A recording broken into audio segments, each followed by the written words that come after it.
Park, and we have the end of season press conference right now with Phillies president Dave Dombrowski. Here is Dave. On my left, Dylan, and then on the right, Sandy. So if you got a question, I'll get to you. There's going to be a lot of questions. So just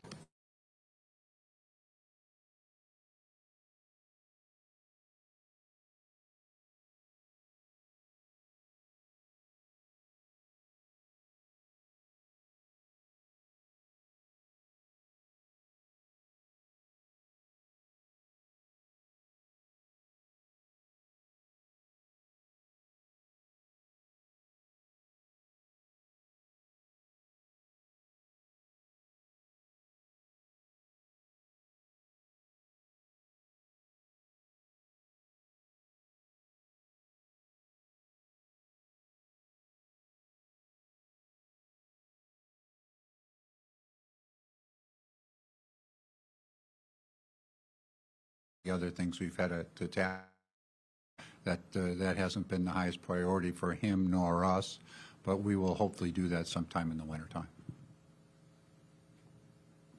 over right on the here with Bob. Dave, close series against the Dodgers, obviously. They're doing what they're doing now. Does that dictate it all to you? It shows how close you were, dictate maybe how much or how little you might want to do this offseason? Well, the Dodgers have a really good club. I mean, first of all, they're the defending world champs. We went head-to-head to them, really. I mean, those games, that series was very close. I think it just shows you, and it's really an emphasis for us, that we can get a little bit better in so many different ways. That's what you attempt to do, right? I mean, you're always looking to get better. But when you look back at that, I mean, they're really, that pitching staff that they're throwing right now, when their starters throwing as well as they are at this point, they're going to be tough for anybody to score against and to beat. It's really an exceptional staff. Snell's two-time Cy Young Award winner. I don't think I've ever seen him throw better. So if you're going to beat him, you're going to really have to do everything right. And we really were toe-to-toe with the pitching aspect of it. Actually, they hit less in the division series than what we did. But it just shows if it's a throw to one side of the home plate versus the other, if it's a bad pitch by a couple inches that gives up a 3-run homer at one time versus not hitting the 3-run homer yourself. If it is, unfortunately, a missed play at the pitcher's mound. If it's a missed call on a pitch that the umpire apologizes for immediately to your catcher. All those things are little things, and you just have to keep going. We're close to them. We battled them. And I think we're in the same neighborhood, but we didn't beat them, and we have work to do in order to do that. Okay, Todd on the left. Are there any other changes to the coaching staff, or is everybody coming back? Well, there's everybody's coming back, but we're going to have one change. We're adding a role this year to try to, again, make us maybe just a little bit better and add something. So we're going to add the position of Major League Field Coordinator, which a lot of clubs have now to their coaching staff. I think about 80% of the clubs have that. Mike Calitri is going to take that role for us. He's an ideal person. He's got the skill set to do that, continue to coordinate spring training and a lot of other things for Rob Thomson. And in turn, we'll look outside the organization to add a Major League bench coach to assist us and assist Topper in different fashion of different things. But everybody else is coming back. Is it important for the next bench coach, or important in your mind to have somebody with maybe more in-game, game day experience to kind of be in Rob's ear during games? Well, managers use bench coaches in different fashions during a game, but I think it would be ideal to have somebody that maybe has had some managerial experience or that type of role. But we'll see when we get down to it. There's 8 big league managers' jobs available still.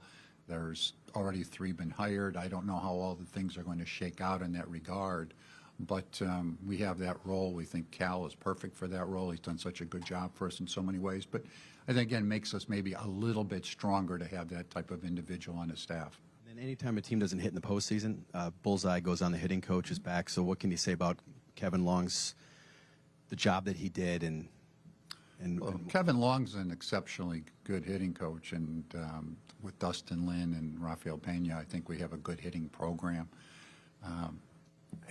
You can always get better, right? Nobody's perfect by any means, but I think that they're very good. We're among the league leaders in so many different categories. We had the league leader in home runs, RBIs, and batting average, and we were pretty high up there in runs scored. I think we improved our play discipline this year. To some extent, didn't chase quite as much. And again, I'll come down to that. I know a lot of people point to the post, and believe me, it's frustrating. You get there and you go year in and year out and you get beat.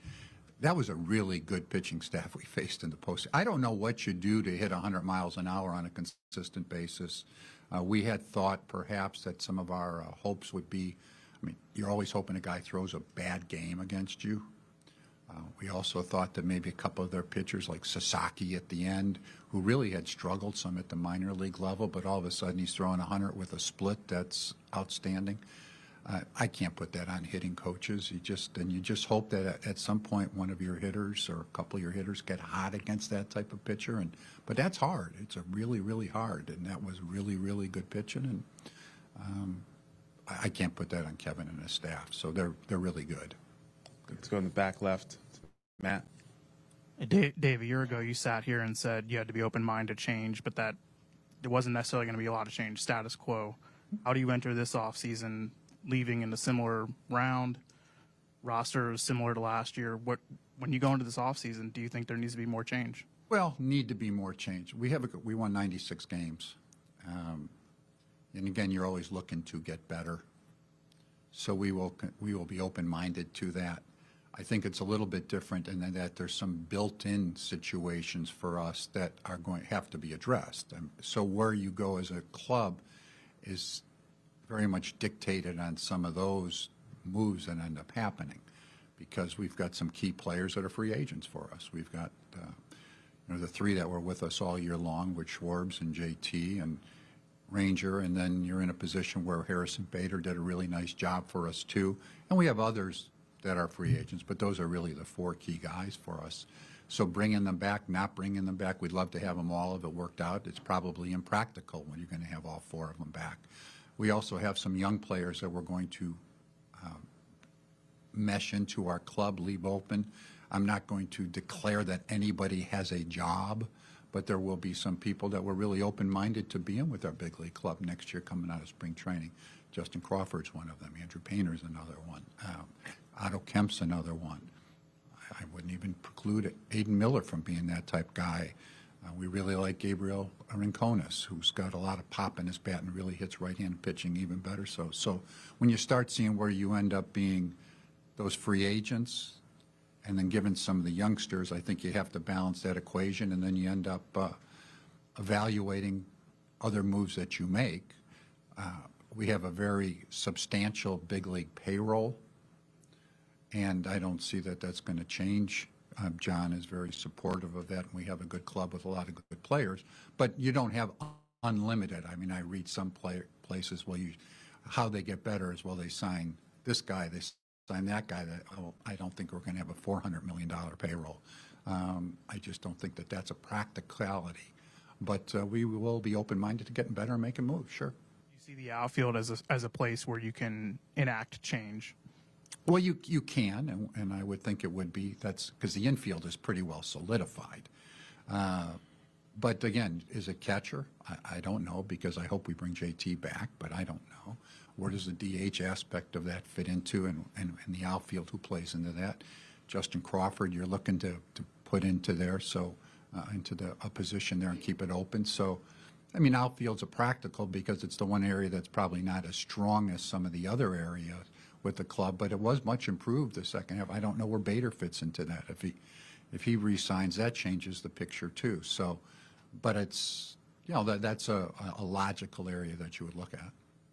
Okay, John on the left on the wall. Dave, I'm sure you study baseball history. What have you studied as far as keeping a core together, and how long you keep a core together as far as veterans, maybe getting up there in age a little bit, versus feeling the need to change up the mix a little bit?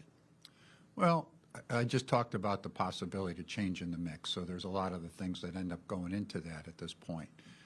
We have some veterans, but we have some young guys we're going to break in, and we've got some guys in the middle of their career that have done very well for us. I don't think when you look at the game's different, so you can't really go back and say the historical aspect of it because, of course, free agency didn't exist until the 70s. And when you start talking about all those other great clubs that were there, the Yankees or the Dodger clubs from way back when, they were together forever because they didn't become free agents. But I think all in all, as you look back at the situation, I think you always have to be cognizant of the age of your players. We have some players that are in their mid-30s. You always worry about a decline when players get up into their mid to upper 30s. But I will say game's changed and sports has changed a lot. And quality premium players that continue to perform at high levels due to so many things that we've indoctrinated throughout the years. Better conditioning, better nutrition, better combination of sharing of information. So you see a lot of players. I saw the other day, I mean, I follow other sports too. Golden State Warriors, one of the favorite teams in the NBA this year. 4 players over 35 years of age that are going to be starting. It's never happened before. You've got 2 clubs that are competing this year. They got a 41-year-old quarterback that's going to be on Thursday Night Football. So you see more of that, but you also have to be cognizant that not everybody's like that, and there's exceptional athletes and how they work and how they take care of them and those themselves, and those are things that we know. So that's where keeping a core together. I mean, I looked at this because myself the other day. I think that if you look back, the Atlanta Braves, who had a core together for many, many years, made the playoffs 14 straight years and won 1 championship. The Yankees have been in postseason 20 straight, or they missed 1 year, 20 times in the last 21 years. They won 1 championship.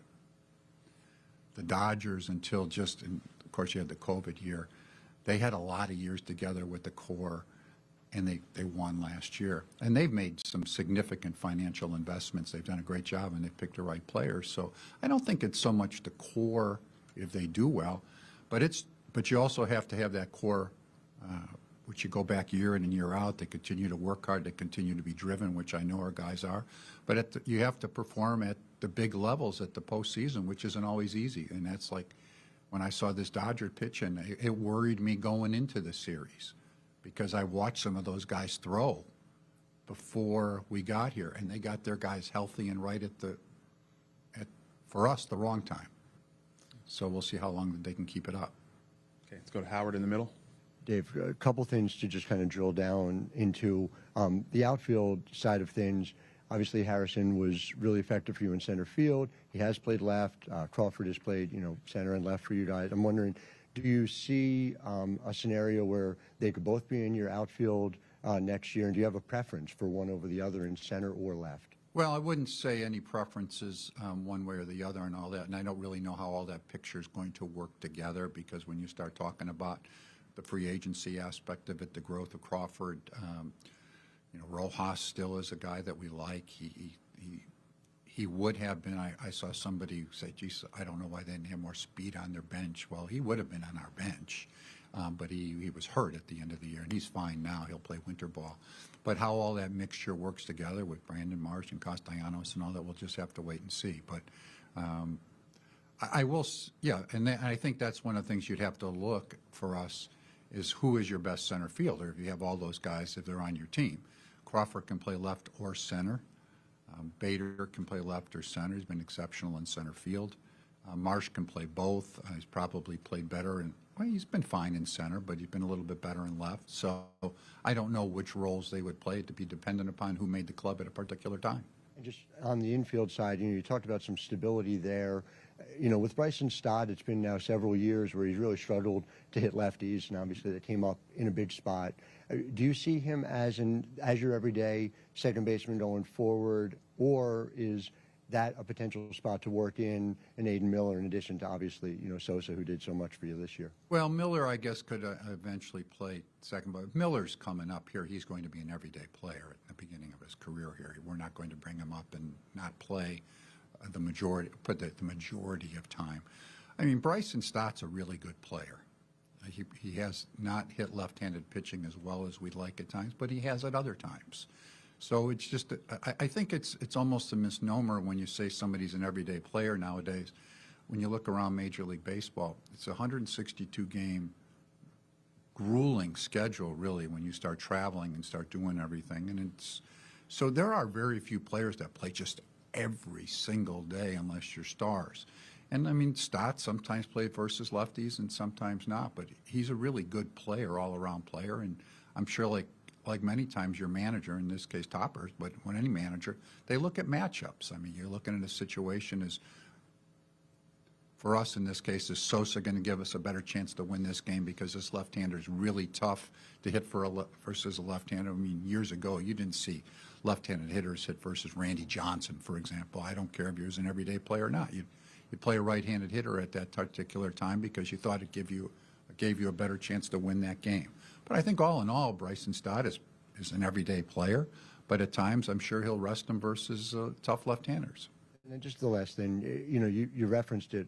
The Braves had the 14 straight division titles and one World Series. The Yankees, all these postseason. It doesn't seem like even the Dodgers have figured out how to consistently win in the postseason. I guess as you sort of evaluate where this team is, having won more games each of the past 4 years than the year prior, do you at a certain point say, look, we're going to do what we can do to give us the best chance in the 162? Or do you think there is some sort of formula that does exist in the postseason? Well, I've always felt there is a difference, no question about it. 162 game because you're going through a marathon versus a short postseason. And I don't like to say it's the randomness of the postseason, but anybody knows that if you play 5 games, start with a 1 game, if you play a 1-game postseason series or a best of 3, there's a blue pit that can make a much bigger difference than it will in a 162-game season. But I do believe that all in all, you build your club in some similarity, but your 5th starter, for example, doesn't become as important in the postseason as it does during the regular season because you really don't use that person. I think you build it with really good start and pitching. I've always believed that, but it's still, I mean, we had really good start and pitching. Right? But we faced a club that had really good start and pitching. And then actually, if you look, and you check back, this has been a little bit different for the Dodgers because they haven't had as good a starting pitching in the postseason in recent years. Last year, they were in a position where they kind of mixed and matched and had bullpen games based upon it. But when you're throwing the guys out there and have them, I mean, that's the ideal scenario. I mean, I'd love to be able to be in a position. I don't know what's going to happen with Ranger, but all of a sudden you start saying, we have a healthy Wheeler. We have a healthy Sanchez. We have a healthy Luzardo. We have a healthy Nola at that point. And I mean, to me, that's an ideal way you go into the postseason and you try to do your best at that point. But you still have to score runs. You still have to get, I mean, it's a fine line. And really, if you look back, and we've talked about it here, and this is not blaming anybody, right? It's the happenstance of how the game goes. I mean, the Dodgers, they didn't make very many mistakes. Probably game 4. Muncy misses that ball at third base. We score 8 runs. We outscored the Dodgers in the series, right? Doesn't make any difference. You lost 3 games. But when you look at home plate, if Trey's throws on this side of the plate, on a very difficult play versus that side of the plate, they don't score any runs that inning. Right? That's the difference.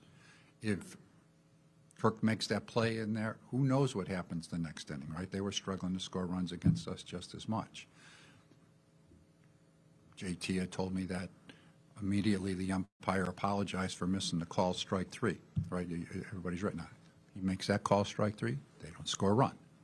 So that's how fine a line it is, can be. But you still have to get hits, and, Teoscar Hernandez hit a big 3-run homer for them. We hit the ball out of the ballpark in the 4th game, But other than that, we really struggled to do so. But again, it's asking some very difficult. It's a difficult chore to do with what we're facing. Okay, front row here, Tim. If there were a few moments this season where Nick seemed upset with his role and maybe with Rob to a degree, I know he's under contract, but can that relationship continue for another season? Well, we'll see what happens. I don't know. I mean, I'm not going to get into specific players that are on our roster under contract, but the things that you talked about are accurate, but we'll see what happens. And then did Bryce come out of the season okay? He had the wrist injury at some point in the summer. Like, is that something you expect to have to be addressed at all this offseason? He's fine. Yeah, he's 100%. There was no issues at the end of the season with his wrist. Grace. Dave, what do you need to see from Justin Crawford to make you confident that he can be an everyday starter in 2026? Well, I think he needs to go to camp and just do what he's basically been doing. He's led leagues in hitting. He can steal bases. He's a good energy guy. He's a solid outfielder. So you just want somebody to come in and just keep their head above water to show you. I don't expect him to carry our club in the very beginning of the season, but you also don't want to put him in there where you think that he would it'd be a bit too much for him. I don't think that's going to happen, but you still need to show it. But I don't know what else he really does at the minor league level at this point. He's at 340 at the AAA level and leads the league in stolen bases, or among the league leaders in stolen bases. So it's really a matter that you just want to make sure you watch him, that you feel comfortable. And he has never been overwhelmed when he's been with us at any level, and we keep moving him up. And, of course, he's got the Major League Baseball background. So you really want to just see that he just continues to handle himself the same way that he has. Okay, Colin, Jason, and Crystal, all in that front row. Yeah. Dave, it's difficult to evaluate the 162 versus a short playoff series, but how much does that change over 4 playoff runs and 9 series when it's been a decent amount of the same players on the roster? Well,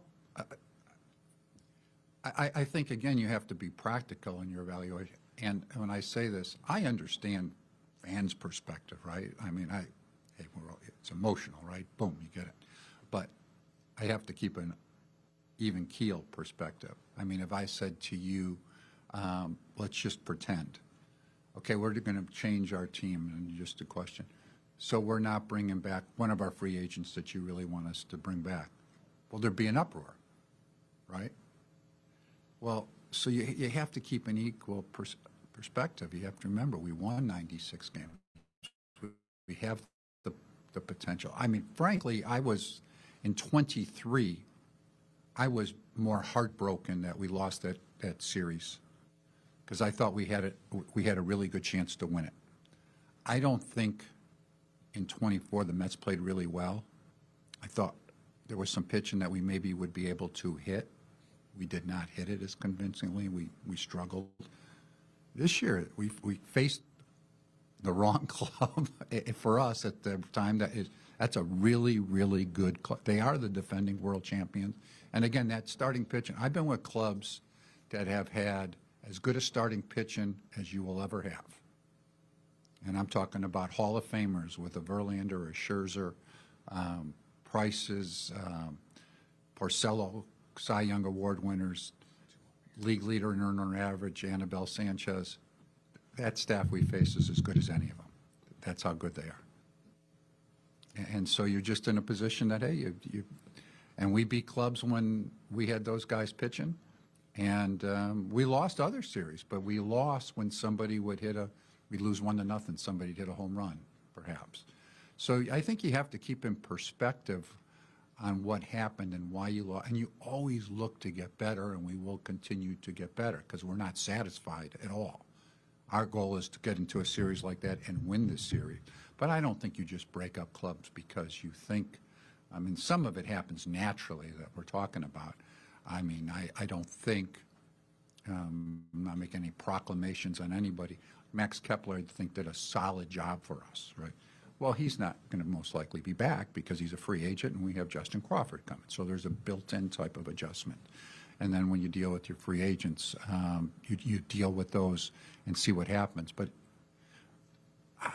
when you look back, I don't think any big league clubs have just gone out there and just said, the Atlanta Braves way back when, it was a lot of years before they won a world championship, and they had Smoltz, Glavine, Maddox in their rotation, and they had Andrew Jones in center and Chipper Jones and a lot of other good players, and they kept going at it, and they finally won it. And then they played better that particular year, and I think that's what we need to do is to continue to strive to get a little bit better. Okay, Jason on the left. Dave, after Game 4, Kyle talked about his admiration for this organization, how most people here have become family. Now, I know, the business of professional sports is always going to prevail, and you can't tell the future, and these things are nuanced, but what kind of priority are you guys putting on bringing him back? Oh, we'd love to bring Kyle Schwarber back. It's a priority for us. He knows it.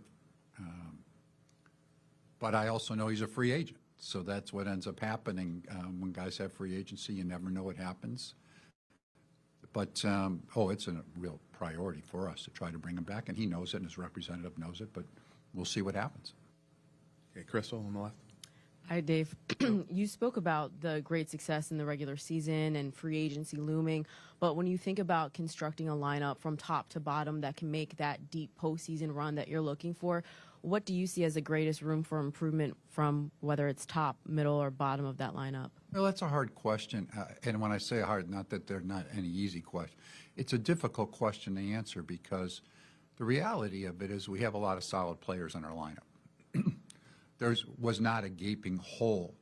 Now, Bader got hurt at the worst time he possibly could, right, for us. If he wouldn't have got hurt, would it have changed the series? I don't know. I wish we would have had a chance to try. That 4-3 game would have been different.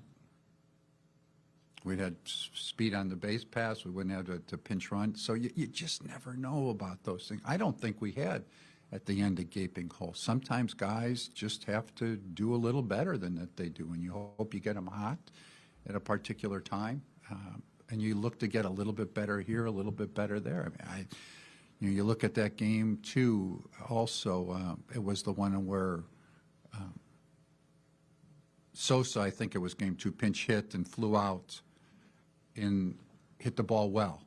Well, if that ball goes in the gap and he hit it well, we win the game.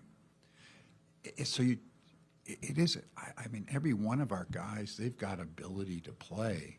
It's not, I think last year I would say, we really probably, and I like the player, but in center field we had a weak offensive club last year, really good defense when you looked at the Rojas scenario. Well, we didn't have him in center field. We had Bader in center field who really did a good job. So you just have to play well at the right time, really is what it gets down to.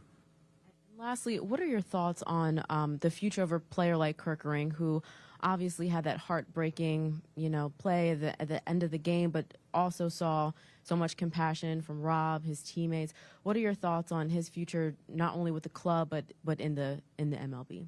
Well, I feel for Kirk. It was a tough situation. I know he was distraught. I talked to him a couple of times myself. I talked to him after the game and talked to him when we arrived again. He's a strong individual. He will get whatever assistance, and we will offer him whatever assistance that he needs, and we'll continue to work with him to try to get him through that. And I think he can do that.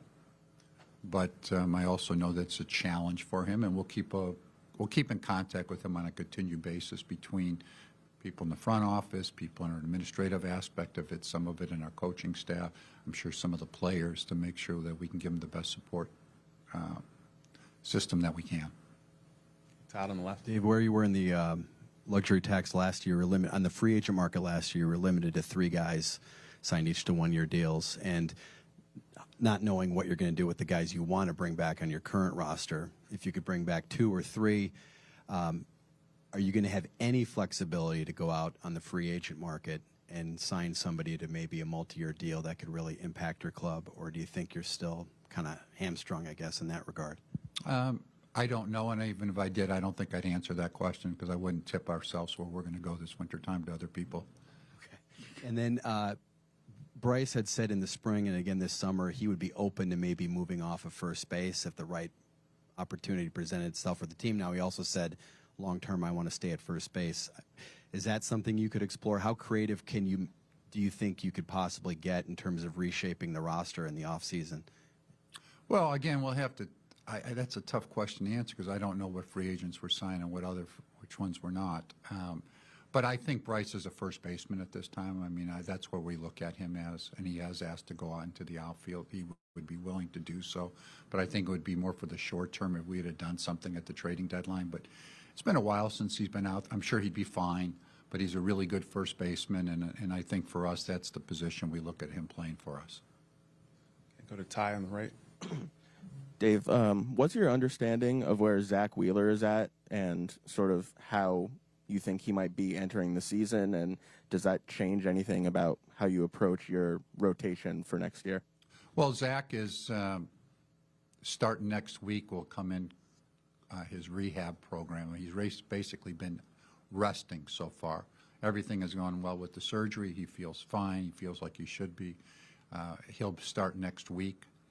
And again, nothing's changed in the regards that they feel it would be 6 to 8 months that he could be back pitching for us. So that takes you from the beginning of, and that's in a game at the major league level during the regular season. So that takes you from the end of spring training to the end of May. That's what our time frame is with him at this point. I don't think it'll affect us a great deal with what we do because we are looking for him to come back. There would have to be something that, and nobody would know this at this point because the surgery's good, but if everything continues to go as progressed and feels that we're on the same time frame, that would be the thought process.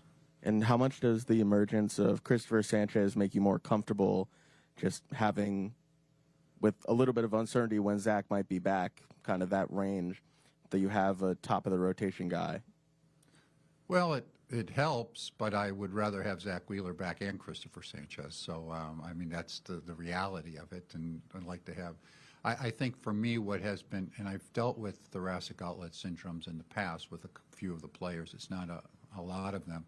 But as I've learned more about it, the difference in the thoracic outlet syndromes that there are, I feel much more optimistic than when I first heard that statement made when he first had it, that there is a differences between them, and they feel that pretty comfortable that he should be able to come back in that 6 to 8 month time with the same ability that he had in the past.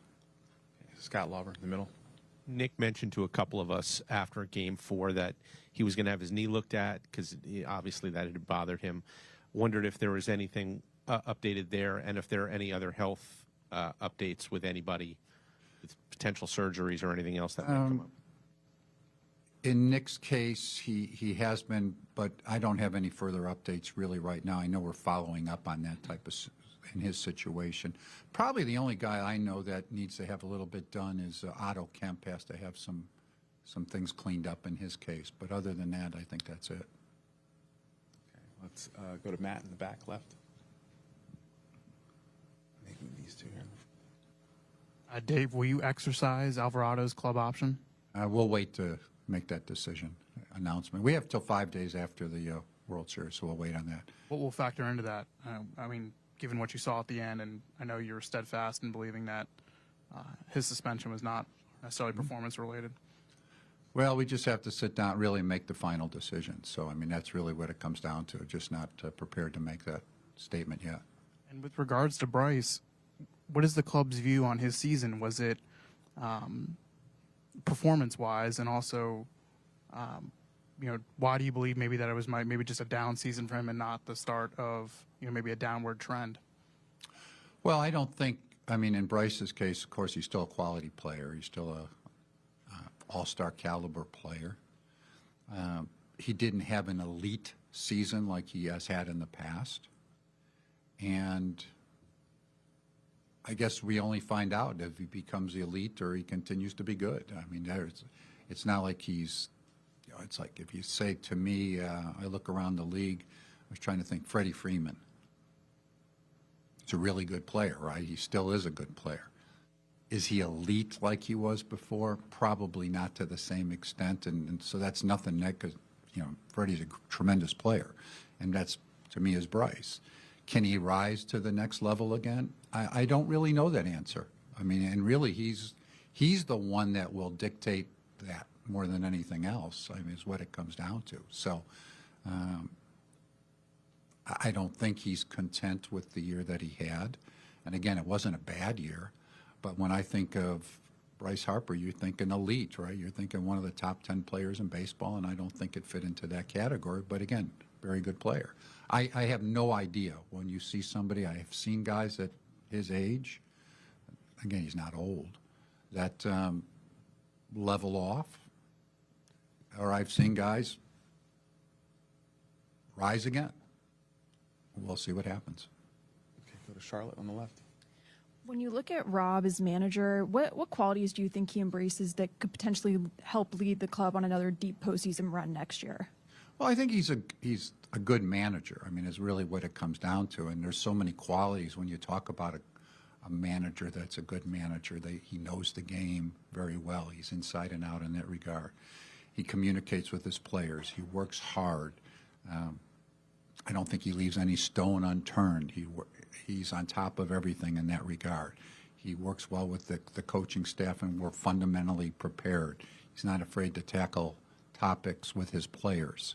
So I think all of those are factors, and many, many more that lead him to be a good manager. And you know, I think one thing that always comes into play, which is a difficult manager, general manager too, same thing. We make many, many decisions, right? Manager makes more on a daily basis, right? He's given hit and run, steal, bunt, whatever it may be. A, they're not all going to work. And B, I don't know anybody that would ever agree with any decision all the time that somebody made. I've been around, and I've said this before, so I won't go into it. I was around Jim Leland and Tony La Russa all the time. They're in the Hall of Fame. They're two of the best managers in the history of the game. I'm sitting upstairs. I never agreed with everything that they did all the time. Nor did their bench coach, nor did anybody else. But if you ever asked them why they did it, they had a reason behind it. They don't say, oh, I flipped a coin and I decided to do that, right? They're really on top of it. And so sometimes from a strategical perspective, managers, hey, I've made plenty of bad decisions in my career as a general manager that could have been better. You make mistakes, or you make things that can be questioned. But if you do it soundly, with sound reason, but I think there's way too much emphasis that's always placed on that didn't go well or this didn't go well. It's different than if you're doing something that just doesn't make sense. I mean, if you're pinch running, let's say you pinch run a catcher who can't run for a speedster in a 2-2 game at second base, I'd say, like, well, really, what are you doing, right? This not a very sound move. But that doesn't happen at the big league level. So I think that you just you review the overall picture of what somebody does, and I think he does a really good job for us. So here in the front, let's go Dave, and Devin, then Anthony. Go ahead, Dave. To follow up on some of the things you spoke about a handful of answers back with the talent of the club, the randomness of the postseason, the frustration from the fans and with your team. Why should fans believe in this team going forward after the heartbreak of losing 10 of the last 13 playoff games? Well, because they're a good team, and they play hard. It's funny when you say that. I have friends all over the country, and look at the support we get from the club, not only during the season, but during the postseason, all the time. But they'll say, gosh, you have a good club. What a fun club to watch. I really enjoy it. It is. Like, we have some of the best players in baseball, right? So that's why, and we'll continue. We have ownership that is dedicated to winning. We have good baseball people in the organization. We have good players. And so I think you remain optimistic. And you have to remember, it's hard to win. I was telling somebody, I mean, in my career, been in the postseason a bunch of times when we had the capabilities to do it, and some really good teams. We didn't win. It's hard, you know. It's just a hard thing to do. And you just have to remain optimistic that you have good players that work hard, that you like watching play, and then you're in a position that at the right time, they get it done. Somebody hits the 3-run homer for your club that makes the difference. Somebody makes the error on the other team. And it isn't like we go into a season and don't have the capabilities to win it. We will have the capabilities next year going into the season to win a world championship. Now we have to go do it. Okay, Devin? Hi, Dave. With the uncertainties around the starting pitching staff that you touched on, you know, Zach Wheeler, Ranger Suarez's future, what did you see from Andrew Painter this past season in the minors, or what do you need to see from him moving forward to give you confidence that he can be a starting pitcher at the major league level to start next season? Well, in Painter's case, he still has quality stuff. He still throws his fastball in the upper 90s, touches 100. He still has quality breaking stuff. And I think most importantly, he remained healthy and went out there every 5 days, 5-6 days. So those things are in the encouragement. He needs a little bit better command than what he had. He used to have great command. It wasn't quite as good this year. That's when he primarily got hurt. It wasn't because of his stuff. And normally when you trace back to a lot of people that have had Tommy John, that's the last thing that comes back. So we're optimistic that that will, with a regular off-season training program and getting ready to come into season, that he'll be able to regain that. Go to Anthony right behind you. Hey, Dave, the bullpen went through a variety of challenges throughout the season, and you know, at the end, you guys didn't seem to have the greatest confidence in it, using a lot of the starters in games 3 and 4, specifically against the Dodgers. With that said, does that make you look at the construction of it differently going into 26 than maybe you did going into 25? Well, not. I mean, it'll be different for one part. We have a closer. I mean, so that's big difference. So somebody who's going to get the ball in the 9th inning, then you build around that. Strom did solid. He had made a couple bad pitches in the postseason, but he had a good year for us. Banks did a good job for us from the left-hand side. Alvarado, we talked about. I'd be surprised without making any announcements that Alvarado's not back with us, but we'll see what ends up happening. We like Kerkering from the right-hand side. We have to work through those issues. David Robertson's not going to be back with us to start the season. I don't think he wants to pitch in the beginning of the season anymore throughout his lifespan, and so so we have to build our bullpen based upon some of that. We have some young guys that we like that we're looking to make some strides. You've seen some of them, a Lazar type of guy. So we'll have to just look at the overall picture. But I do like the foundation of what our bullpen, when you start with Duran, and then if you have those guys from the left-hand side, and you have Kerkering come back to be the guy that he's capable of going, that's a pretty good foundation to start. Okay, Mark's back left. Hey, David. How relieved are you, or are you relieved that Aaron Nola finished the season not just healthy but effective? And there's another one. Go ahead. Sure. I think it's really important, and when I say that, it's important for building on, I mean, basically what you saw there at the end, you know it's still in there, right? So that's it. I didn't think it wouldn't be in there. I was a little bit more surprised, actually, and I don't really even know this answer I've asked. When he pitched in the beginning of the season, his stuff wasn't quite as good, and I was surprised that he had dropped to that point. And I know Aaron's a hard worker; he gets it. I'm not really sure why. I haven't been able to get a good answer from anybody why his stuff wasn't quite as good. His fastball velocity was down. And then as he progressed pitching, he actually started to throw the ball well a couple starts, and I felt very encouraged. And then he got hurt.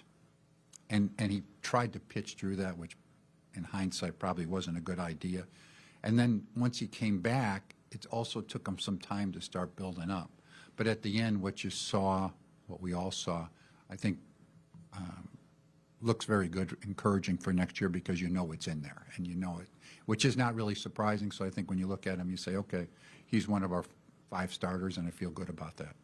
As far as Jose Alvarado's performance goes, before he was suspended, when he came back before he got hurt. Could you sort of, I guess, evaluate that, and how is his health? Because he ended the season injured. His health is fine. He's already received all the medical attention that he needs to have in preparation for next year. So I feel good about that. I think he'll be fine. It was a tough spot, as we know, all year without going back into that, but coming back in August, whatever, 19th it was, after not having pitched for a while, is a tough situation. And coming back and then getting a little bit tender, but early in the season, he pitched great. And then had the, and afterwards, probably not, we're near, but I do think he's healthy, and we'll go into next year being healthy and ready to go. And finally, no Castellanos is under. But he was benched for insubordination, and he voiced his discontent with his role as the season progressed in it. I don't know that we've ever gotten you might. Well, usually my take on those things are behind closed doors. It really is what it comes down to. I said this in the past, this is by no means the first incident I've ever had with players like this. Usually you have almost one every year, and sometimes more than that. It usually doesn't come quite as public. But I usually, in my situation, settle it behind the scenes involved, and I think that's the most appropriate fashion for me to handle that. Did you settle it behind the scenes? Did you become involved? Yes. Jimmy? Dave, were you troubled by Matt Strom's insinuation or comment that the team didn't do enough PFP during the season? Oh, I think he said the postseason, didn't he?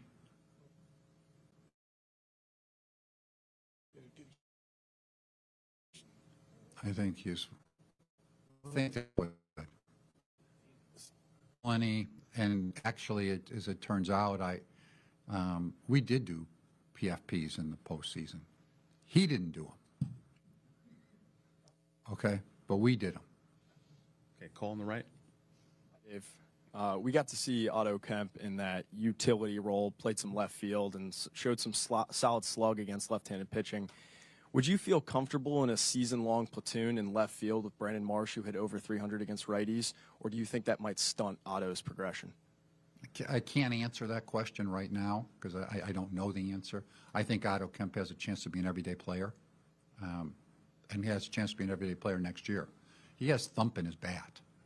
That ball jumps off his bat, and we really like him. We like his makeup. He can play a couple different spots, as you've seen. Where that would end up happening, would he play all over the place? That also is a possibility. But we really like him a great deal. Jeff? Hey, Dave, over the summer, you said you viewed Aiden Miller as a shortstop. How did you feel his evaluation at that position went this year, and would you be open to potentially moving him around the diamond if possible? Well, Aiden Miller, which going into the season, we thought he might be able to play shortstop, but we weren't sure, just based on his size, and he hadn't been with us that long. There came no question when I talked to people in our organization, they feel he can play shortstop. Of course, we have an all-star shortstop at this point. He stole over 50 bases. I never would have anticipated he had that type of speed. He actually gained speed, which is unusual. But he could play other positions. I don't have any question about that. Now, how you do that, how you go about it, I'm not sure even yet that we have that answer, because a lot of times with a young player, you don't want to just, he's played some second, he's played some third, but he's primarily been a shortstop, so we'd have to make sure that we properly prepared him to do that. And that's still a discussion that we'll have to have, but he's a really good player and a good athlete, so, and he can hit. And with Otto Kemp, you said something about cleanup. Was that injury affecting him throughout most of this year, especially when he got up here? Otto Kemp, he's had that all year long, basically, even at AAA. And, of course, he was leading the league in home runs when he was at AAA. He is a tough player. He is tough. And I'm not sure that a lot of players, a lot of people, period, would play with some of the things that he had. And I'm sure it affected him to some extent, but he is really tough. Got a few more. Mike on the left. Dave, some hitters, not many of them, are better in October than they are in the regular season, and often those guys, sometimes those guys are utility guys or bench guys that seem to come in and put a team over the top. Is it possible to identify guys like that, add guys like that, or you don't know who those guys are till they get there and do it, basically? Well, of course, you can't identify them if they've never been there before, so that means they've had to be there. They're usually veteran-type players, but it also might make a difference with who you're facing at a particular time. So, there are some guys like that, not a lot. I haven't had too many guys in my career that are better postseason hitters than they were during the regular season, but they get hot at the right time. I can tell you, like Steve Pearce, when I was with the Red Sox the one year, he got hot and was the MVP in the World Series. But I don't think I would have ever just said Steve Pearce is always hot in the postseason. So they're out there. I'd have to say it's probably hard to identify. Kiki Hernandez with the Dodgers seems to be a guy that always rises to the occasion in the postseason. But it's something you look at as far as your total package is concerned, I think, in evaluating a player, especially where we are with the hopes that we'll be there. Okay, let's go Anthony, then Destiny. Dave, you guys asked Trey to kind of make an adjustment with his approach in the season, and it worked out really well for you guys. But he still felt a little dissatisfied personally because he feels like he could give you more slug, a little bit more pop. Going into next season, would you prefer to see the same thing that you got this year, or would you like to see maybe a little bit more like he wants to provide? We don't need to see any more pop out of him. Well, that's not why we signed him. That's why he's got enough pop. He'll hit with enough pop. His numbers were phenomenal. He had a really good season. He's a really good player. And when you look at his overall aspects of what he did defensively, which was tremendous improvement. Tip of cap to him and to Bobby Dickerson and working with him. I know he's tough on himself. He's like one of these guys. He's going to be, if he doesn't hit 40 home runs and 40 doubles and 40 stolen bases, he's probably going to be, and lead the league in hitting, he's probably going to think that he needs to do more. That's how he is, and which is great. That's a great quality and attribute. But he doesn't have to hit with any more pop for us. He really did a fine job. Okay, Destiny in the back. Dave, Jesus had a really strong end to the season. He had a couple of really strong postseason outings. I believe he has 1 year left of control. Could an extension be something that you guys prioritize in the offseason? Well, we haven't talked about that as of yet, but I'd love to have Jesus Luzardo be part of our organization for years to come. He's a really good pitcher. But we haven't tackled that as of yet. But he's a guy that we really like. And as far as evaluating whether you guys want to bring back JT, how much do you weigh the success of the pitching staff over the last few years with him behind the backstop? And if he doesn't come back, do you think the pitching staff can kind of continue on and be successful? Well, JT's a really good player. He's had a great career up to this point and continues to be a good player. One of his many strengths is handling a pitching staff. He does a great job. He works. And so if you don't have him, you have to try to replace that. There are very few guys that are quite as good as he is in that regard. But you have to do your best to try to replace that if he's not back with us. But I don't think your pitchers have to take a big step back, but they have to make adjustments because right now, you don't see many people shake JT off. I mean, he does his work, and they feel very comfortable throwing to him, and they should. He's done a phenomenal job for us. But those are things, we want to bring him back. If you don't bring him back, then you have to work in trying to complement your organization with having someone have the qualities, as many of the qualities he has that he brings to the table on a daily basis. All right, great. Thank you, Dave. Thanks, everyone. We'll have Rob Thomson in here in a few minutes. Great. Thank you.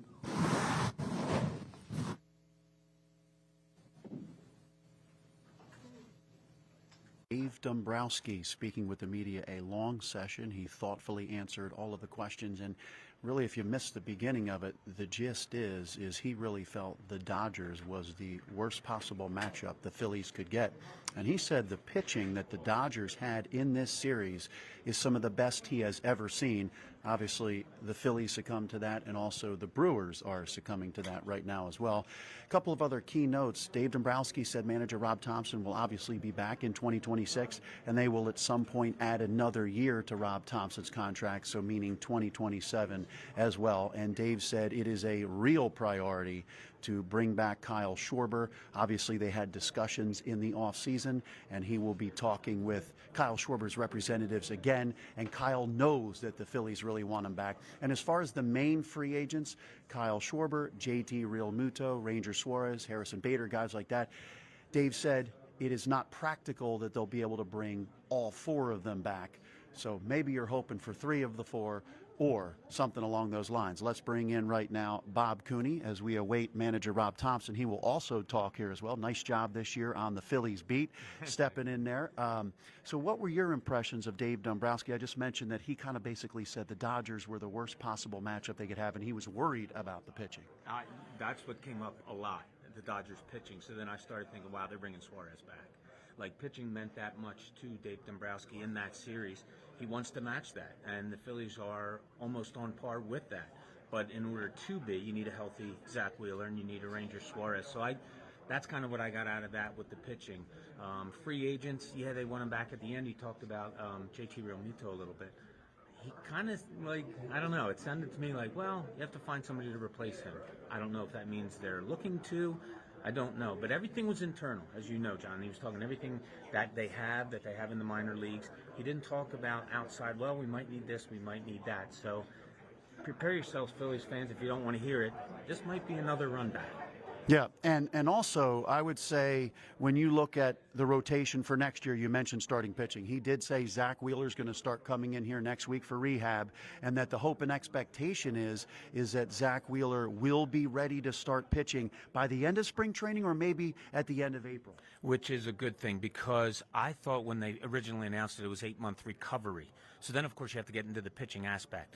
Dave cleared it up a little bit more, where he said, no, he'll be ready to pitch in 8 months, a full big league pitching being in there at that time. So, yeah, that's great news for them. And you got to just see how this all plays out. You know, all of his answers today, there's nothing really to build on, because he is a master at doing that, John. Yeah, and I asked Dave about his history of studying baseball and how long you stay with a core. Because obviously the Phillies' best run in winning a World Series was kind of the first year where everybody got together, Kyle Schwarber and everybody coming here.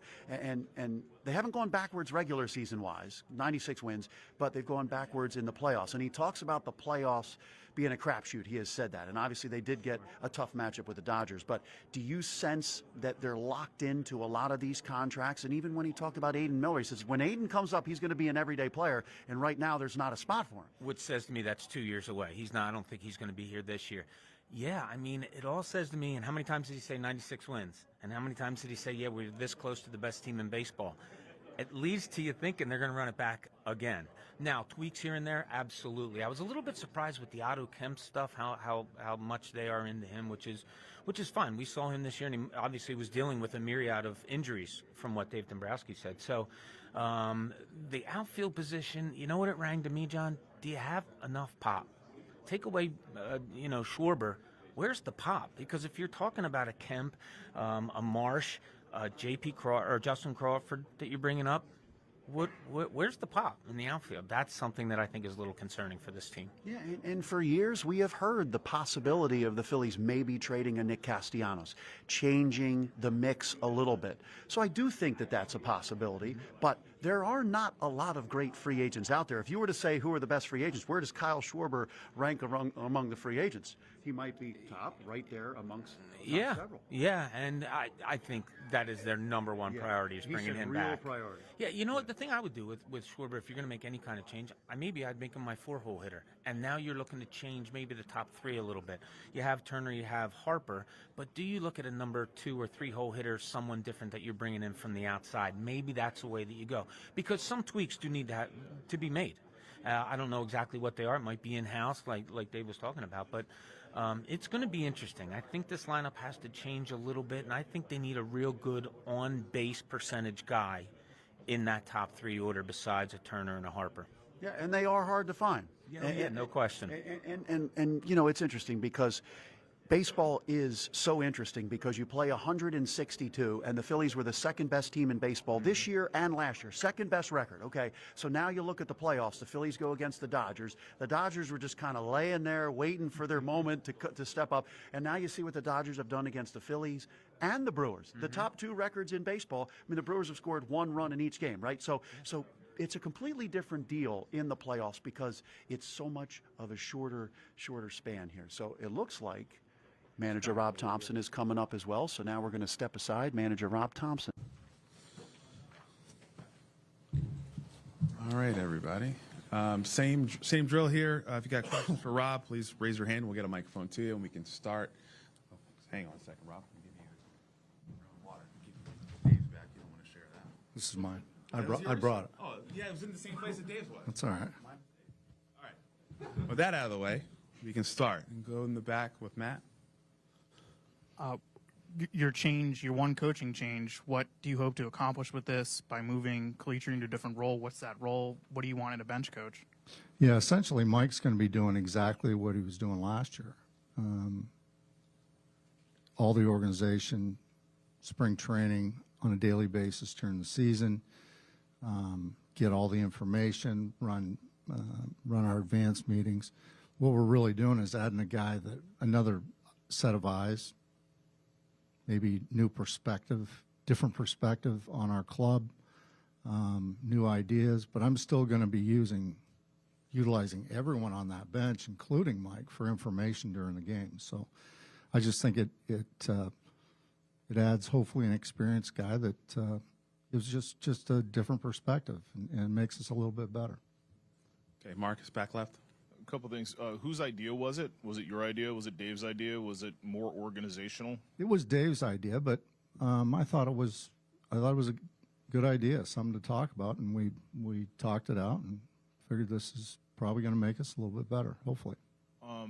How would you describe your relationship now with Nick Castellanos now that the season is over? Was there an exit interview? You know, obviously you're not going to give us particulars, but yeah. How would you say that relationship is right now? My perspective, it's good. I mean, I never hold any grudges, or if I have a problem with a player or another coach, it doesn't linger.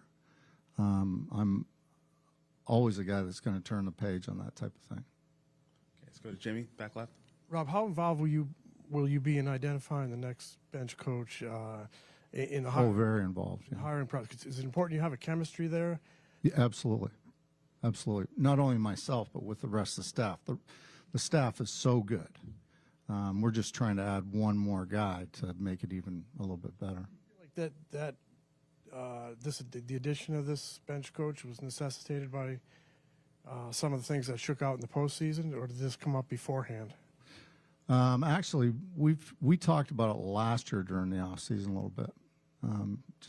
Dave just shot the idea at me, and I was like, yeah, it's not a bad idea. So that it's just kind of, I don't think it had anything to do with this postseason. Okay, let's go to Bob on the right. Rob, when you look at this lineup in particular, and it's going to change for next year, but overall, if you could look at it and say, I could really use this in the lineup, is there of this that you would want? Well, it's, our lineup's pretty deep. We're awfully left-handed, I can say that. So where that comes from, right-handed, about where that comes from, I don't know. Is it out there? I don't know. But we're awfully left-handed this year anyway. Let's go to Devin in the front here. Hi, Rob. With a fan base that's understandably, frustrated with the team coming up short several postseasons in a row, what would you say to reinstill confidence in them, in you as a manager of this team moving forward and in the team moving forward? Well, we're a pretty good team. I mean, we won 96 games this year, fought the Dodgers tooth and nail. That series could have gone either way. I've been in the major leagues 22 years, and I've been fortunate enough to have really good players, be around really good players, and been in the postseason 14 of those 22 years. Have won it once and been to the World Series and lost the other time. It is difficult to grind through all these series. It really is. And you know, you look back at 22, we got hot at the right time. We caught a bunch of breaks during that postseason run, and that's what you got to do. And in this series, I did not particularly think we played poorly. I thought we played well. We played well on defense. We faced a really good pitching staff, but I loved our at-bats. Let me put it another way. I liked our at-bats a lot better this postseason than I did last postseason, and arguably against better pitching. Not that the Mets pitching wasn't very good. So I'm bullish on this team. I really am. Partly because we have a great front office, great owner. We're going to go out and try to make this team better. But the core people that we have here are outstanding. We have an outstanding staff. We have an outstanding training staff. So I'm very bullish on this organization. Lachlan on the left. Hi, Rob. I don't know how much you've talked to Kerkering since the end of the season, but what's your sense on where his headspace is, and what's your confidence he'll be able to overcome how it ended? Yeah, I talked to him twice. As soon as we got landed, we got back in the clubhouse. I talked to him for a short period, and then the following day he came in to pack up, and I talked to him again. And I think he's, I think he's in the right mindset right now. You know, and I just reiterated that, you know, that happens to be the last play of the last game, and we're out. So it's magnified. But there's so many things that happened prior to that. You know, a blue hit here, a great play they make on a bunt, all these different things, decisions that I make that didn't work out. All these other things are part of us losing. So everything's focused on him right now. He's going to have a long career, successful career. You just can't dwell on that, and people forget, and he needs to forget too.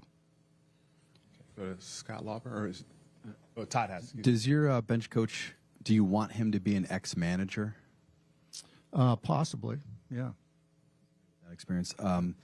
Last year at this time, we were talking about Taiwan, and you were talking about how you think he could get his velo back and this and that. Is there any plan like that for Nola to get him maybe coming out of the chute, throwing harder, and not to kind of avoid the struggles that he's had? I don't know that answer, but I would think that he's going to work very hard because he always does, and I would think that he's going to try to make some adjustments to make sure that the velo's in a better spot during the season. But some guys, they build velocity as the season goes on. That's just who they are, and he's one of those guys. So I'm sure he's going to work at it and try to come in, but I don't think he's going to be 95, 96 to start the season. That's just probably not who he is. Yeah. And then one more. You talked about being left-handed heavy. Bader had a really nice year, but if you look at his career, he's been kind of a below average offensive performer. So what makes you a believer, if you guys decide you want to bring him back, what makes you a believer that that is who he is and not maybe what he has been in the past? Well, I think he's made some adjustments prior to this year, and that's what gave him a little bit better offensive year. So I'm just banking on the fact that he continues to either maintain or even get better. Because that's what he did this year. His numbers were really good. And he was actually better against right-hand pitching than he was against left-hand pitching. So, you know, I think he's a guy that's going to work at it, and he's going to just keep getting better. Scott? Bryce had the kind of year that I think a lot of people would take, but it was below his standard. What do you make of his season, and just kind of like where do you feel he is going forward? I think he's highly motivated to have the best season of his career next year. That's what the plan's going to be for him. Played in 132 games and hit 27 home runs. It's pretty good. You know, you add on another 30 games or 25 games, whatever it is, the numbers look pretty good. But yeah, I mean, it was down a little bit, but still over an 840 OPS, something like that. That's pretty good. When you say highly motivated, I mean, do you get a sense that it's any different than any other, year going in? Just kind of how it your conversations with him before he left, or before it all. Well, I think he hasn't told me this, but that type of person, and I've seen it before where they've had bad years. They go like gangbusters during the off season to get better, because they want to get back to where they normally are at. And I think that's just Harp's mindset. I think that's what he's going to do. Okay, Charlotte on the left. Do you plan to make any changes to how you'll manage the club next year? To how I'll manage the club? Approaching managing. I don't think so. I mean, you learn different things every day and you apply it, but I am who I am. And I know retirement has been on your mind in the past. Dave had mentioned maybe working on an extension this winter. Is that something you'd be interested in, or? Oh, absolutely. I mean, I don't know how long I'm going to manage. You got to have somebody that wants you first. But I've said it many times, the last 4 years have been the most fun in my career. And it has to do with the people in the organization, the players, staff, front office, the fan base. How I'm treated by you guys. I mean, I feel like I'm treated very fairly.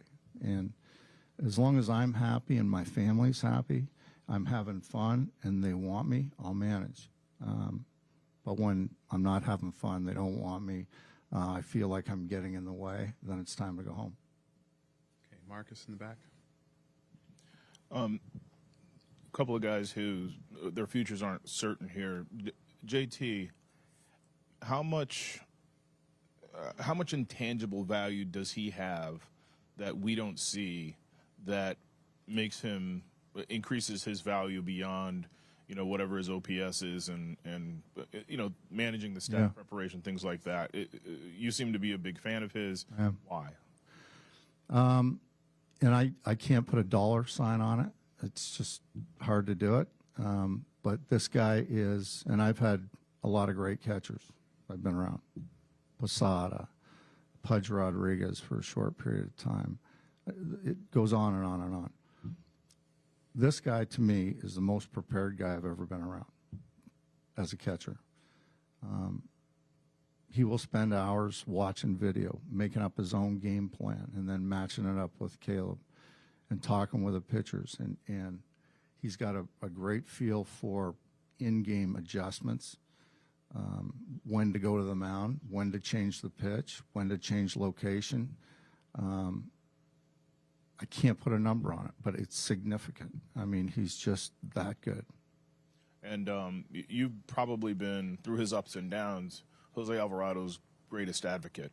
How much will you advocate for for the team to pick up his option, or has his value in your eyes, I don't know, diminished, lessened? Where do you stand on him right now, considering what he went through this season and how he performed? Tough year, it really was for him, in a lot of different ways. But I think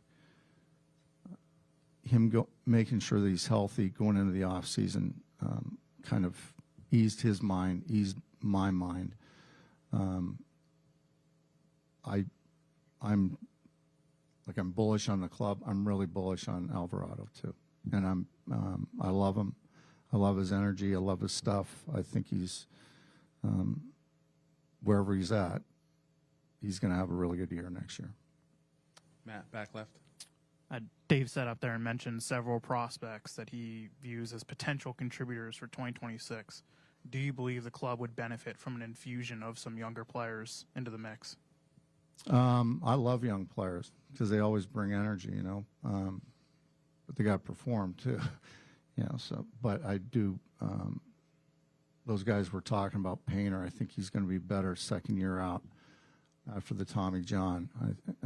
The command's going to get better. The quality of stuff's going to get a little bit better. He's going to be fine. Crawford looks like he's, not much more you can do in the minor leagues for him. And I know there's a lot of talk about Aiden Miller. He's come very quickly. So it'll be very interesting next spring training because those guys, they're on the doorstep, and a couple of them are ready to go. So we'll see. But I love having young players around because I think it boosts the energy of the team, the experienced guys, the fan base. The fan base loves watching young kids have success. So,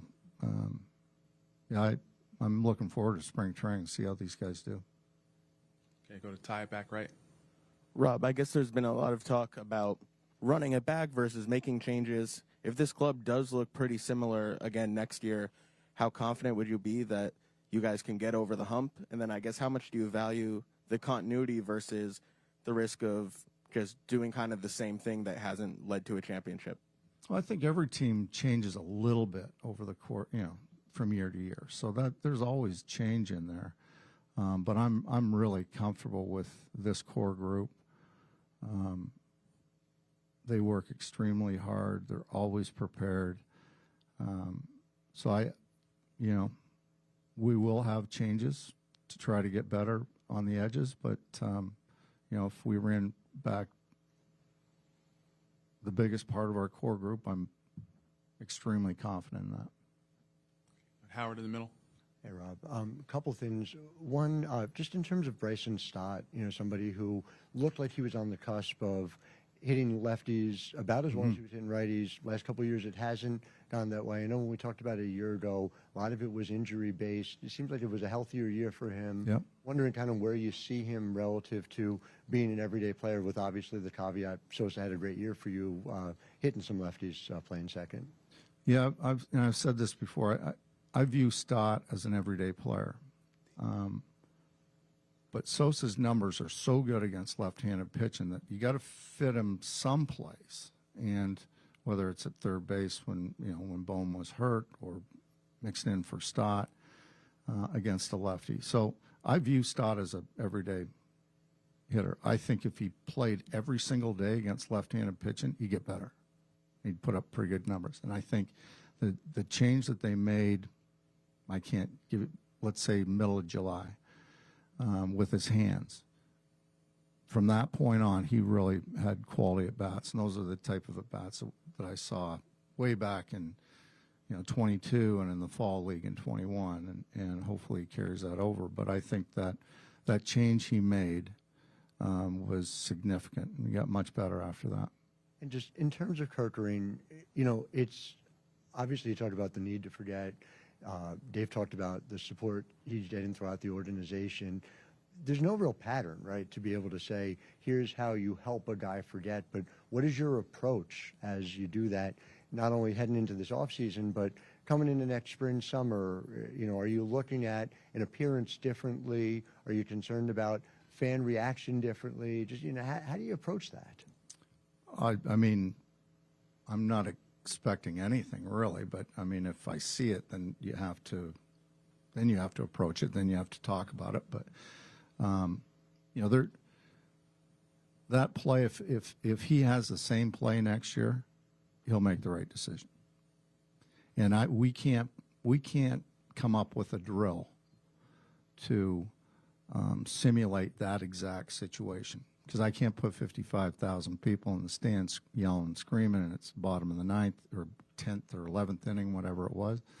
I can't simulate that. So, it's just talking through it if there's a problem. But I don't expect there to be a problem.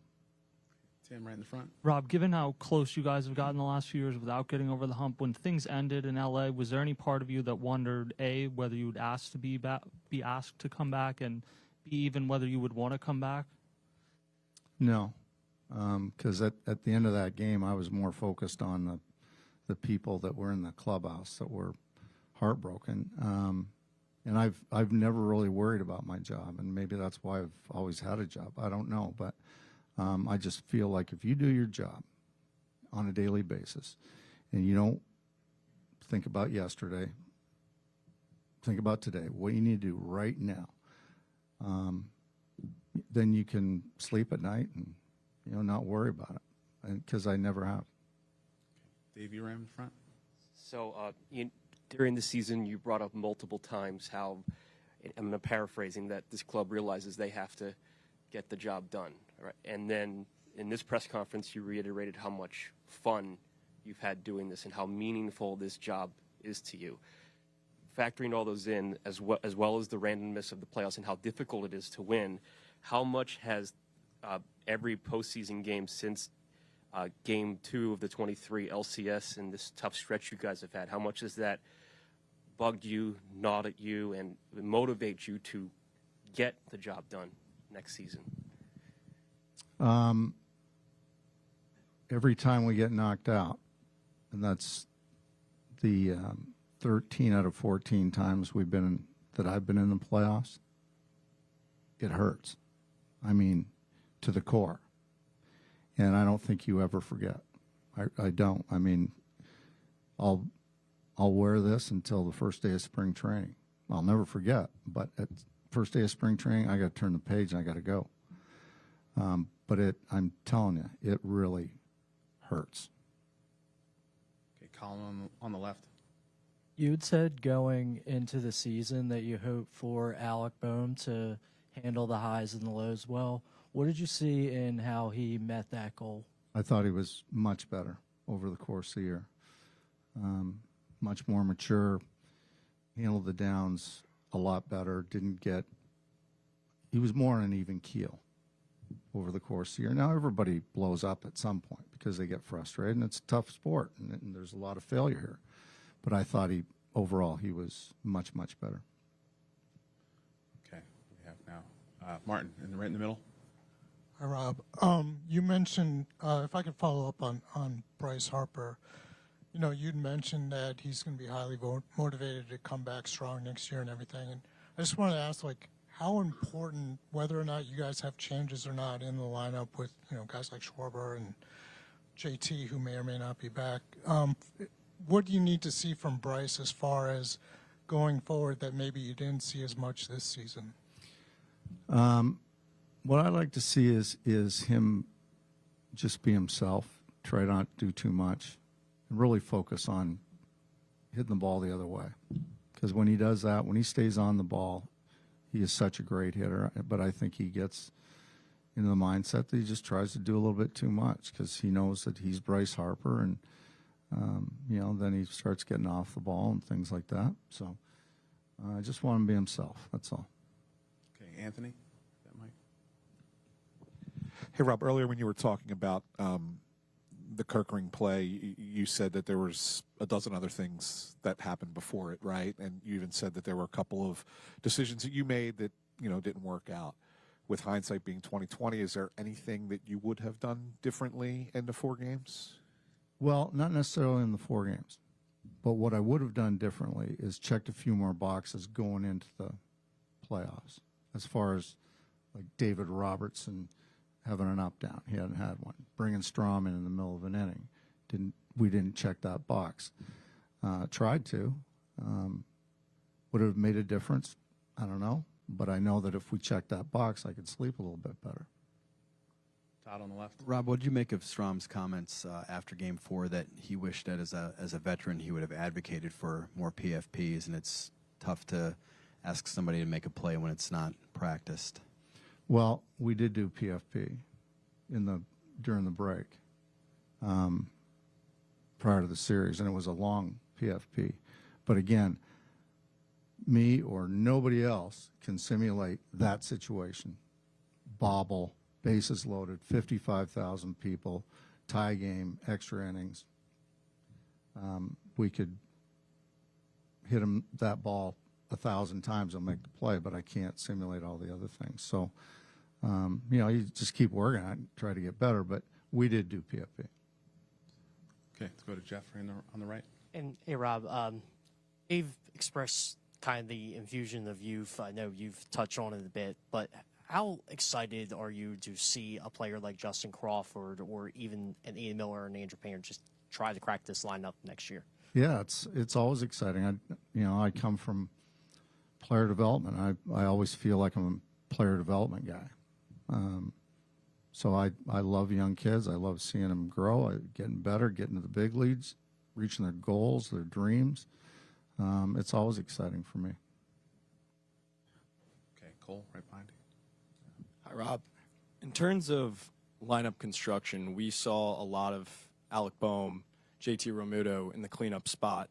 2 contact first bats who struggled with runners in scoring position this year. Are you taking this contact first approach in the cleanup spot into next season, or is it too early to say? Yeah, it's too early to say. And to follow up, do you think Otto Kemp could be an everyday player for you down the line? Is what you took away from his utility man role enough for you to firmly say that? Yeah, I think so. I think he, will continue to help him get better on the defensive side, but I really liked his at-bats. He uses the entire field. He's got a lot of thump. He's grounded emotionally, mentally, and emotionally. I really like him. I think he can be an everyday player. Okay, Scott in the middle. Just to follow on Justin Crawford, he's played center field, he's played some left field. What do you hear from player development about kind of where he might be the best fit out there? Yeah, from what I hear, he can play both well. Maybe a little bit better in left than he is in center, but we'll see. Okay, what would you have on? Hi again, Rob.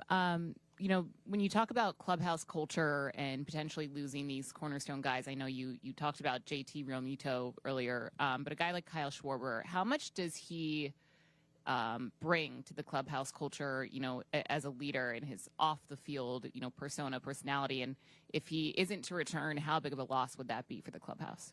Yeah, he brings a lot. Obviously, we've talked about it for 4 years, just his calmness, his professionalism, experience that he brings, how he can talk to the younger players and when they're scuffling, and Schwarber might be scuffling at the same time, but he's going to try to talk somebody else through their problems. So he's a huge piece in that clubhouse. Now, let's say we lose him. Hopefully some other guys have learned from him and they can carry it on. But hopefully we don't lose him. Let's go to Tim and then Rock and then Destiny.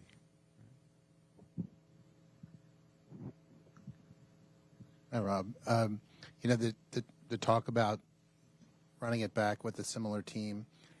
In the clubhouse and for yourself, do you feel like the opposite can be true, that you actually know how close you are and it can work? Let's not be premature to break something up, but let's keep going with what we got, because it is so hard to win and we have the pieces ready to go. Let's just give it another run. Yeah, I'm a believer in that. I really am, because I believe in these players, and I know what type of conditioning they do to keep their bodies in shape, and how much they prepare and how much they work and compete. So I do, but there's always going to be change. There's always going to be change. So just hopefully make the right changes. A couple more. Rock, go ahead. Rob, how would you evaluate the job that Rafael Marchand did, 105 at-bats? Unbelievable. I mean, that is one of the toughest jobs you can ever have, is to be the backup catcher to JT Realmuto.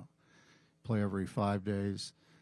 Plus, this is a young player who's played pretty much every day when he's played in the minor leagues, to be able to come up, make that adjustment. Plus, he's a switch hitter. He's got to do extra work because he's got to practice from both sides of the plate. The thing, I think he's learned a lot from JT and from Caleb about game planning and preparing for that night's game. I think he did a phenomenal job. He really did. Our last one, Destiny. Rob, 2 years ago, the messaging after the Game 7 loss was we need to eliminate some of the chasing. Last year was focus on going the other way. Like, what is the overarching message this year as far as like the approach? Like, does the approach at all need to change? I'm still working on that because, like I said earlier, I thought we really played well during that series. And it was, you look at all the stats, offense, defense, pitching, it's so close. We stayed in the zone for the most part, much better than we did the the previous year. So I'm still working on a message because I'm trying to figure out, what exactly went wrong there. Because again, I thought we played well. JT said in the locker room after Game 4 that last year's loss hurt a little bit more because he felt that you guys kind of beat yourselves up. Like, do you kind of agree with him that last year you guys might have beat yourselves, but this year it's a little bit different? Yeah, but it still hurts. But yeah, I thought we played much better this year than we did last year. Okay. No further questions. Thank you, Rob. Thanks, everyone, for joining us. Thanks, Press everybody. box is open until 3:30. That is Phillies manager Rob Thomson wrapping up the end of season press conference. Of course, we heard from Dave Dombrowski as well. The news that we got at the top is not only is Rob Thomson coming back for next year, they're also going to work on one more year for 2027. And you heard a lot of conversations about the free agents. You heard Rob Thomson say JT Realmuto is the most prepared catcher he's ever been around. And a little bit of news that Zach Wheeler is going to come in for rehab this coming week. And then the expectation is that Zach Wheeler will be good to go and start pitching at the end of spring training next season, or maybe May. So the Phillies are glad to have Zach Wheeler coming back. We'll have a lot more Phillies coverage coming up on Unfiltered at 2 o'clock. I'm John Clark here from Citizens Bank Park. We send you back to regular programming here on NBC Sports Philadelphia.